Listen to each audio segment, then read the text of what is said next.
और हरियाणा के मेवात में नूह में सोमवार को हुई हिंसा में उपद्रवियों ने सैकड़ों वाहनों को आग के हवाले कर दिया। कई दुकानें जला दी गई, कई गाड़ियां जल गई, जिसके बाद एक्शन में आई पुलिस ने मामले में 40 से ज्यादा एफआईआर दर्ज की है, जबकि 116 लोगों को गिरफ्तार किया गया है। हिंसा में 6 लोगों की मौत हो चुकी है। किसी के घर का चिराग बुझ गया तो किसी की पत्नी के माथे का सिंदूर मिट गया और अभी भी कई जिंदगी और मौत की जंग लड़ रहे हैं।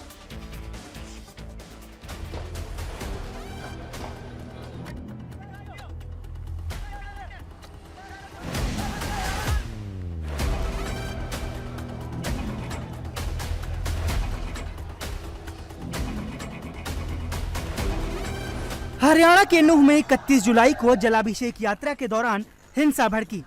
दो समुदायों के बीच टकराव हुआ। हिंसा की आग में दोनों समुदायों के घर झुलसे, दुकानें झुलसी, गाड़ियां झुलसी और झुलसी कुछ लोगों की जिंदगी। इस हिंसक झड़प में 6 लोगों की मौत हो गई, जिनमें 2 होमगार्ड गुरसेवक सिंह और नीरज, नूह के भदास गांव के शक्ति सैनी, पानीपत के अभिषेक, गुरुग्राम के इमाम मोहम्मद शाद और एक बादशाहपुर के प्रदीप शामिल हैं।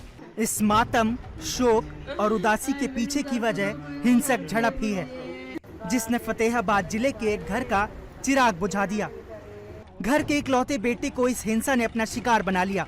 इस हिंसा ने अस्थायी ड्यूटी पर गए फतेहाबाद के गांव फतेहपुरी के रहने वाले 35 साल के होमगार्ड गुरसेवक सिंह की जान ले ली। गुरसेवक अपने माता पिता के इकलौते बेटे थे और उनके 2 छोटे छोटे बच्चे भी हैं। आए मेरे पुत दे छोटे छोटे बच्चे ने आए मैं काते लगांगे आए मेरी जी 2 ने एक मुंडा जी की गुड़िया जी के 5 साल का एक 6 साल का जी। मेरे तो बच्चे 8 साल बिचों देखे थे जी। 12 बजे के 1 बजे 3 बारी गल हुई है जी। क्या क्या बताया था उन्होंने? क्या बताया था वैसी घटना घट गई? नहीं, कुछ नहीं घटिया, उन्होंने तो कुछ नहीं दसिया है। बस मैंने पूछा है भी कि मैं क्या हजे तो ठीक हाँ, पर मैं नहीं पता कदों जाना पै जाए से चो कदों ले जाके धरने पे तोड़ फोड़ कर चल रही है कि उठे ड्यूटी भी तोड़ फोड़ की ड्यूटी पे लेके जाएंगे। उसके बाद बहुत फोन लाए, फोन नहीं चक्या। तो कब पता चला आपको ऐसी घटना? शाम को 7 बजे पता चलिया है। किसका फोन आया था? हाँ। फतेहाबाद जैसा मातम नूह के भादस गांव में भी पसरा है। इसी दंगे में भादस गांव के रहने वाले शक्ति सैनी की भी दंगाइयों ने हत्या कर दी। दंगाई पहले उन्हें उठा कर ले गए, फिर अनजान जगह ले जाकर पीटा और उनकी हत्या कर दूर चौराहे पर उनका शव फेंक दिया। भादस गांव से 1 किलोमीटर दूर ये आइस फैक्ट्री के ठीक सामने की तरफ शक्ति सैनी की डेड बॉडी मिली।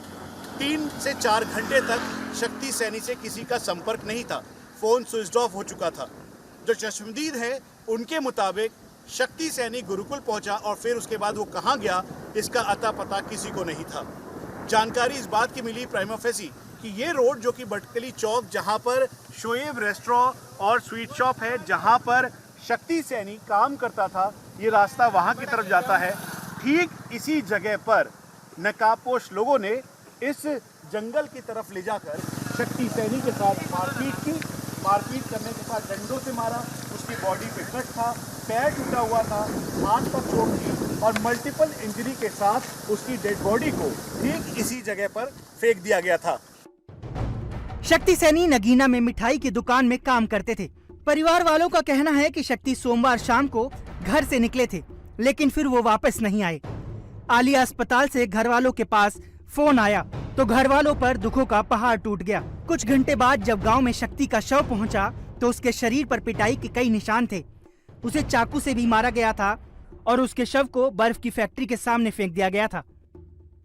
नहीं जनाब, वो ना तो रैली में गया था, ना नूह गया था। वो एक घर पे ही था। वो जो है एक हलवाई की दुकान पे काम करता है, वो राजगिरी का भी काम करता है। बाकी यहाँ दिन में यहीं घर पे ही था। शाम को 6 बजे यहाँ से घर से खाना खा करके निकला। वो बोला कि गुरुकुल में जा रहा हूँ मैं। गुरुकुल पे जो है वो यहाँ से गुरुकुल की कहकर गया और गुरुकुल की कहकर गया था। उसके बाद में उसी शाम को 6-7 बजे के करीब गुरुकुल पे बाहर के कुछ दंगाई लोगों ने जो है हमला कर दिया। गुरुकुल को तोड़ने के लिए, गुरुकुल में कुछ ब्रह्मचारी हैं उनको मारने के लिए जो है हमला कर दिया था।